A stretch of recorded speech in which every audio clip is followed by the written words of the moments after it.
It all started shortly after we moved into the neighborhood. It was one of those quiet, suburban places with tree-lined streets, matching mailboxes, and perfectly edged lawns. The kind of place that looks like it came straight out of a brochure for the American dream. We were excited, new home, new beginnings, a chance to build something together. But what we didn't expect was that from day one, it felt like we were being watched. At first, it was just little things. We'd step outside and notice curtains shifting next door, people turning away quickly when we made eye contact. We tried not to think too much of it. Maybe they were just curious about the new neighbors. Maybe it was just in our heads. We waved at folks, smiled, tried to spark up a few conversations. Some responded politely. Others? Not so much. One woman gave a tight smile and asked if we were visiting family. That should have been our first real clue. Then came the first letter from the HOA. A plain white envelope with our names typed neatly on the front, left in our mailbox without a stamp. Inside, a formal-looking notice about our trash bins. Bins must be stored out of public view within 24 hours of pickup. Ours had been on the side of the house for an extra day. We'd been out running errands and got back late. It felt like an honest mistake, but the tone of the letter. It wasn't friendly. It wasn't neighborly. It was a warning. We complied, of course. No point making trouble over garbage cans. But it didn't stop there. A week later, another letter. This time it was about the grass, not uniformly trimmed. Never mind that the lawn was less than 2 inches taller than our neighbors. We'd just gotten back from a weekend out of town. Still, the notice was issued. We cut the grass that same evening, but the message was clear: someone was watching us, waiting for us to mess up. It kept coming. My car, too loud, they said. Disturbing the peace during non-standard hours. I leave for work early, around 6 a.m., and yeah, my car has a bit of a growl, but it's not like I'm blasting music or revving the engine. Still, they called it a nuisance. Then came a complaint about our porch lights being too bright. Another about our holiday wreath being non-compliant with aesthetic standards. That one was actually kind of funny, if it hadn't been so frustrating. By the third or fourth notice, we started comparing our situation to what we saw around us. Our neighbor across the street had Christmas lights up well into February, no notice. The guy 2 doors down left his trash bins out for days sometimes, no issue. There were lawns with patches of crabgrass, fences with chipped paint, broken shutters. But no one seemed to be getting the same treatment we were. We started to feel singled out, like we were being targeted not for what we were doing, but for who we were. We talked to a few other homeowners, tried to get a sense of what was normal. Most of them shrugged and said the HOA didn't usually bother people unless someone complained. That's when it hit us: these weren't just routine inspections. Someone was actively reporting us. Repeatedly. And the HOA? They weren't questioning it. They were just reacting, passing along the pressure, putting it all on us. It didn't feel random anymore. It felt calculated. Every letter chipped away at the welcome we thought we had. Every complaint felt more personal, more aggressive.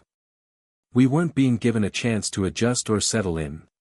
We were being told, in no uncertain terms, that we didn't belong. And we couldn't help but notice, we were one of the only couples on the block who looked like us. As the letters kept coming and the warnings piled up, something else started to shift, something less tangible, but just as real. It was the way people began interacting with us, or rather, stopped interacting with us. At first, there had been a handful of neighbors who at least offered polite hellos or returned our waves. But over time, those small gestures started to fade. A few even started avoiding eye contact altogether, crossing the street instead of walking past our house, suddenly too busy to make small talk.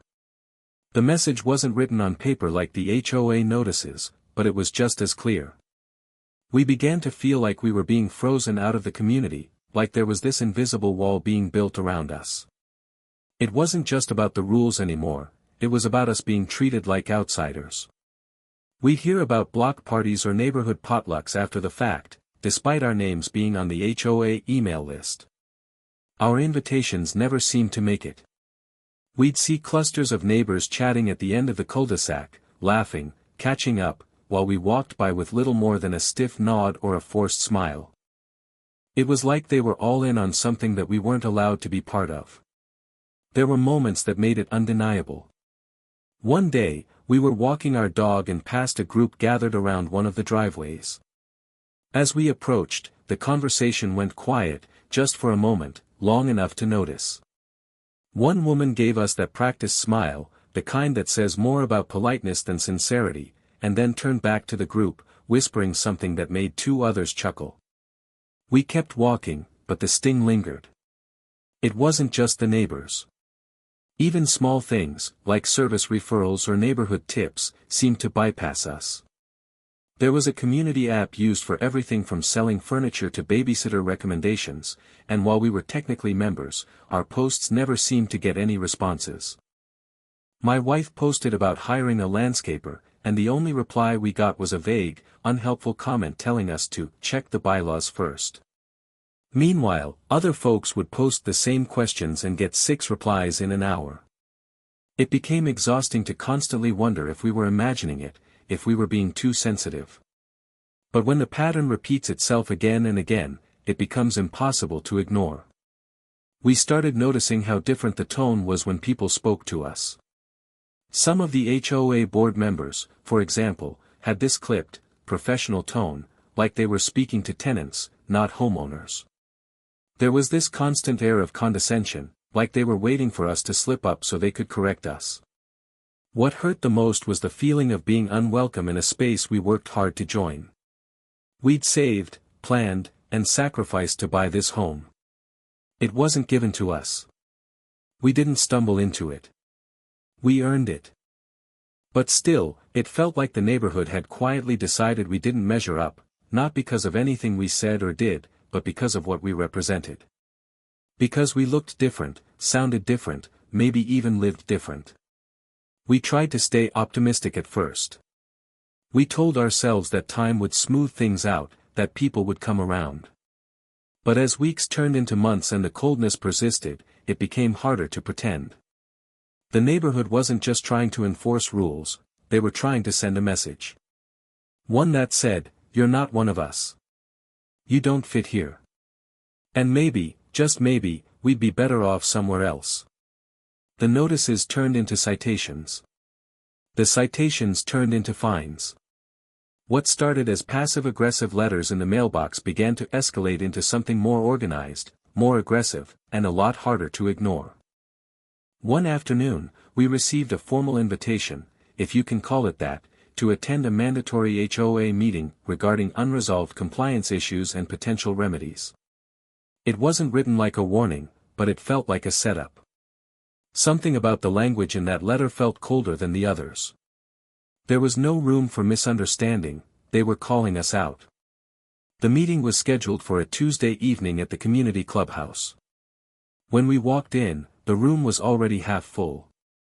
A long table sat at the front, where 5 HOA board members sat with laptops, clipboards, and folders spread out in front of them.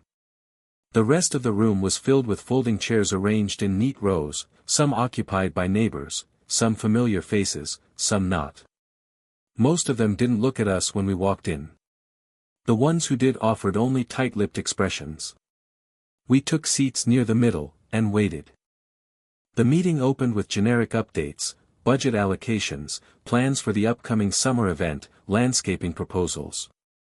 Then, after about 20 minutes, they transitioned to compliance matters, and that's when things got specific. One of the board members, a tall man with glasses who always looked like he was calculating something, cleared his throat and began reading off a list of violations tied to our address.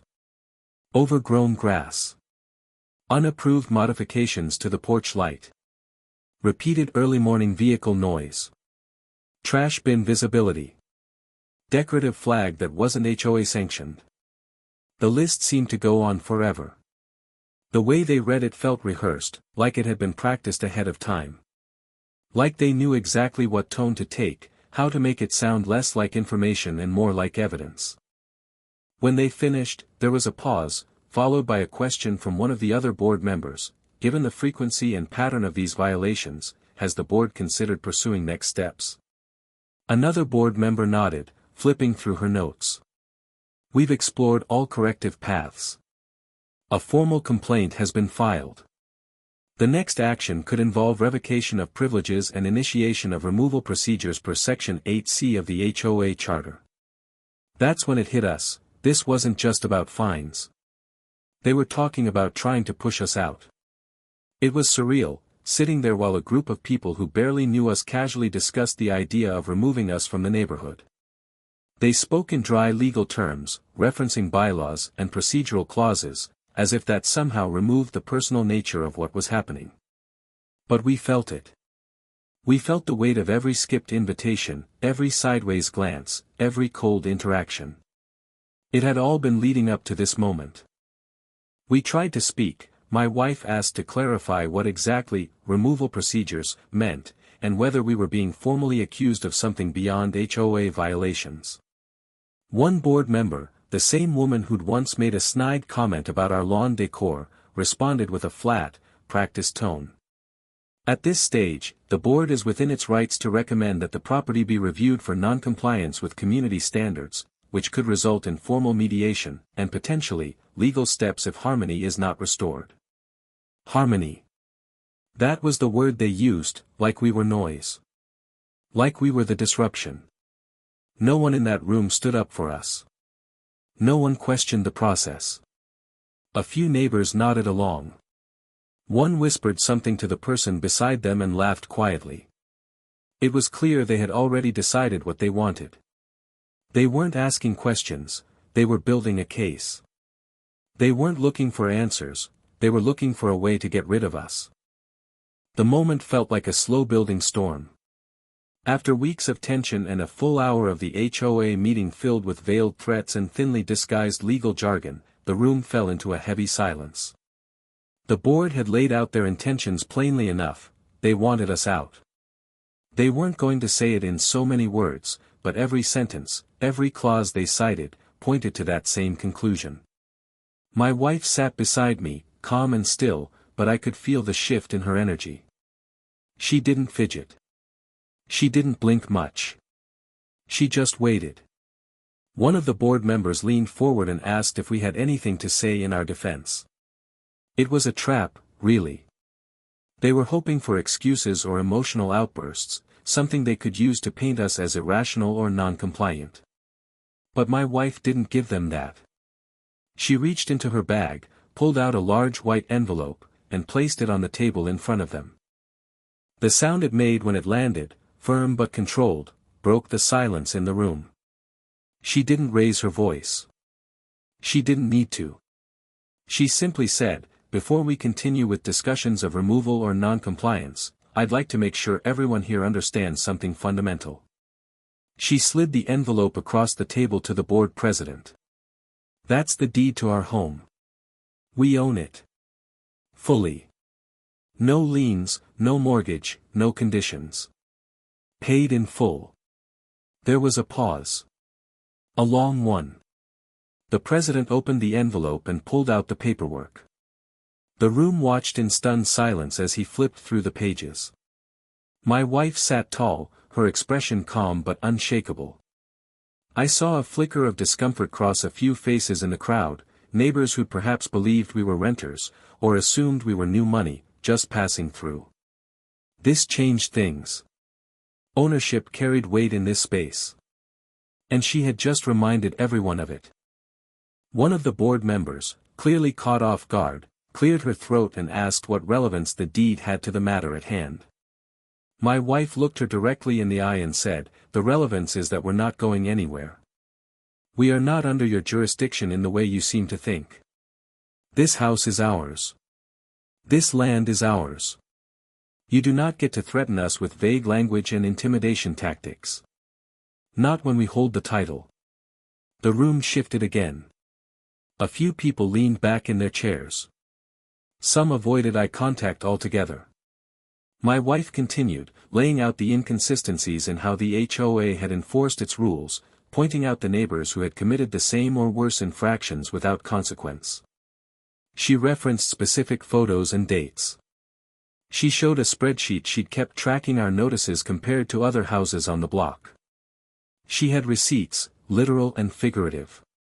As she spoke, the confidence in the room drained from the board one by one. They weren't expecting us to come prepared. They were expecting silence, maybe even shame. But instead, she gave them facts, timelines, documents, and most of all, proof. Proof that they had underestimated the wrong people. Proof that we didn't just live here, we belonged here. It wasn't about the trash bins anymore. Or the porch light. Or the noise. It was about something deeper, something uncomfortable that they couldn't say out loud. But none of that mattered once she placed that deed on the table. Because in that moment, she reminded everyone that we weren't guests in this community. We were owners. Stakeholders. Equals. You could feel it ripple across the room, the change. It wasn't loud, it wasn't dramatic, but it was unmistakable. My wife's voice was steady, her words deliberate, and her confidence radiated in a way that didn't invite rebuttal, it demanded acknowledgement. The deed sat on the table like a quiet bomb, one that disrupted their entire narrative. For so long, they'd been operating on the assumption that we were just barely holding on to our spot in the neighborhood, that we were temporary, fragile, maybe even unaware of our rights. But that single document shattered all of that. The board president, who had up until that point spoken with the practiced authority of someone used to having the final word, looked visibly uncomfortable now. His fingers tapped the edge of the folder before he carefully closed it. No more flipping pages, no more citing bylaws. His voice softened, and he began speaking in vague, conciliatory tones, talking about miscommunications, about the need for transparency, and shared values. The sharp edge that had been in his voice earlier was gone. He was trying to save face, but the damage had already been done. The balance of power in the room had shifted. Around us, the neighbors who had once nodded in agreement with every board suggestion were now silent. Some looked down at their hands. Others avoided looking in our direction at all.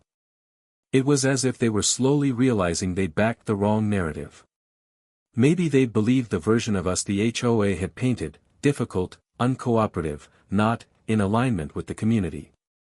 Or maybe they never thought much about it, simply following along because it was easier to go with the crowd. But now that the facts were out, now that they had to sit in a room and look at proof, their silence spoke volumes. Even some of the board members started to waver. One of them, who had previously nodded along as violations were read aloud, now shifted uncomfortably in his seat and murmured something about needing time to review documentation thoroughly. Another excused herself to get water and took longer than necessary to return. My wife didn't gloat. She didn't need to. The silence was doing the work for her.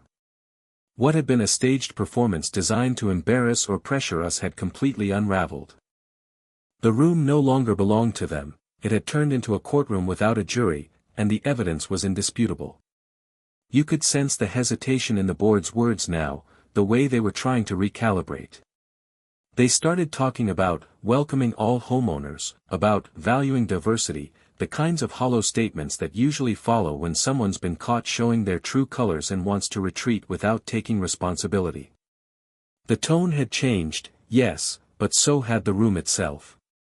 You could feel the shift in how they looked at us, not with the passive indifference or polite condescension from before, but with something else. Recognition, maybe. Or respect, grudging as it might have been. We hadn't come into the meeting yelling. We hadn't accused or threatened. We had simply told the truth, backed it up with facts, and held our ground. And that, more than anything, seemed to unnerve them. A few of the residents who had been sitting in the back of the room started whispering to each other. One older gentleman gave a small nod in our direction, not a smile, not an apology, but something like acknowledgement. That simple gesture said more than words could. Because up until that moment, we had been treated like outsiders, like intruders in a space that wasn't meant for us. But now, that quiet nod, that subtle shift in body language from the board, the sudden change in tone, those were signs of something breaking. Not loudly, but unmistakably. The days after the meeting were strangely quiet. Not just in the literal sense, though the usual early morning leaf blower down the street seemed to pause its routine, and the neighborhood's group chat suddenly slowed to a trickle. It was a different kind of quiet, a stillness that follows after something large and loud collapses under its own weight. We weren't flooded with apologies or explanations. That's not how this neighborhood operated. People didn't come knocking on our door with baked goods and regrets. But the silence itself said something had changed. Where before we'd felt the presence of eyes watching us, waiting for us to make a wrong move, now those eyes had turned inward. No more surprise inspections. No more sudden letters about porch decor or trash bins. No more citations left in the mailbox. It was like the HOA had decided to hit pause. Or maybe they realized there were limits to how far they could push their authority without exposing themselves. The shift wasn't dramatic, but it was definite. And just like that, the pressure eased. Walking through the neighborhood started to feel different too. The same neighbors who used to cross the street now offered small, cautious nods. A few even muttered greetings. Nothing overly friendly, but just enough to suggest that the lines had been redrawn. We weren't invisible anymore. We weren't on trial. We weren't the subject of whispered conversations on driveways and behind drawn curtains. People had seen the deed, heard the truth, and witnessed us defend our place with calm precision. Whether they liked us or not, they now knew we weren't going anywhere. My wife, for her part, carried herself exactly the same. She didn't rub it in. She didn't gloat. She just went about her life, watering the plants on the porch, waving to the mail carrier, jogging in the mornings. But everything about her presence now felt different. The quiet confidence was still there, but now it had been confirmed, affirmed. She had stood in front of a room that tried to push us out and calmly, methodically dismantled their entire argument. That doesn't just go away. That leaves an imprint. The board never followed up about the so-called removal procedures. No official retraction was issued, no apology sent.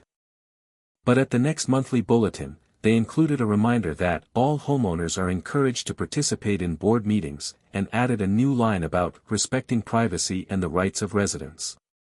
A thinly veiled attempt at damage control, perhaps, but also an admission that things had gone too far. And they knew it. What really struck me, though, was how quickly people adjusted. The same folks who once questioned our presence now treated us with a kind of cautious respect. It wasn't warm, but it was a far cry from the passive hostility we had first encountered. Even the board president, who had once led the charge against us, nodded at us during a weekend cleanup event. No words, no smile, just a nod. And oddly, that meant something. The change wasn't just external. It happened within us too. We no longer tiptoed through the community, wondering if we'd be targeted again. We didn't overthink the placement of our decorations or double-check the length of the grass every other day. We stopped second-guessing ourselves. We began to feel the ground beneath us in a new way, not just as residents occupying space, but as people who had claimed that space fully and unapologetically. We had moved into that house with the hope of building a life, of creating something stable and safe. What we didn't know then was how much we'd have to defend that space, not with anger or defiance, but with clarity and certainty. We learned that sometimes belonging doesn't come easy. Sometimes you have to claim it, hold it, and refuse to let go. And when you do, the neighborhood has no choice but to recognize that you're part of it, whether they like it or not.